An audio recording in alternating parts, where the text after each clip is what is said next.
शुरू थे मेरे जन्म से पहले मेरी मौत इंतजार में। कैसे कहूँ कहानियाँ, अब सुनो पूरी लंबी कतार में। जन्म हुआ मेरा जेल में, माँ बाप का चेहरा मैंने देखा नहीं। हाँ रोती रही माँ देव की, जुदाई मिली मुझे भेंट में। माँ से मिला उपहार ये, मेरे माता पिता लाचार थे। 6 भाइयों को मारा सामने, आंसू थे माँ की आंखों में। वैसे तो था भगवान में, अजीब सा ये खेल है। मेरे माता पिता मेरे देवता, वो दोनों ही थे जेल में। कर्तव्य मिले मुझे जन्म से, बचपन बीता संघर्ष में। जिस माँ ने पाला पोसा मुझे, उससे भी हो गया दूर में। विधि का क्या विधान था, क्या लेख लिखा था कर्मों का। तुम ठीक से रो तो लेते हो, मैं रो भी ना पाया चैन से। कहने को तो मैं सब कुछ था, मैं राजा भी, मैं रंग भी। कष्टों से भरा था जीवन मेरे, दुखों का मेरे अंत नहीं। खेल कूद की उम्र में कर्तव्य मेरे अनेक थे। छुड़वाना था मेरे माता पिता को, कई वर्षों से कैद थे। धर्म के चलते कर्म से वो वृंदावन भी छोड़ दिया। मथुरा की उन गलियों से भी अपना दामन मोड़ लिया। वृंदावन के साथ साथ किस्मत भी मेरी रूठ गई। हाँ प्राणों से भी प्रिय मेरी वो राधा रानी छूट गई। बांसुरी को भी त्याग दिया, सब छोड़ छाड़ के दूर गया। सुदर्शन धारण करके गाना धुन मुरली की भूल गया।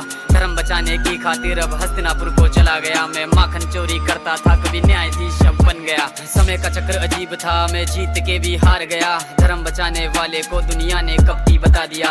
तरह तरह के श्राप मिले, अश्रु की बूंदे सूख गई। माँ गांधारी के श्राप से मेरी द्वारिका नगरी डूब गई। मेरी बांसुरी भी छूट गई, मेरी द्वारिका भी डूब गई। मैंने क्या ही पाया जीवन से, जब प्रेमिका ही दूर गई। विश्राम करने लेटा था मैं, तीर पैर में आ लगी। तुम जीते जिंदगी चैन से, मुझे मौत चैन की ना मिली। मानव के इस रूप में मैंने जाने क्या क्या देखा। मेरे वंश का पतन देखा, बर्बरीक का मस्तक देखा। द्रौपदी का चीरहरण, अभिमन्यु का अकाल मरण। कुरुक्षेत्र की भूमि में भारी भरकम विध्वंस देखा।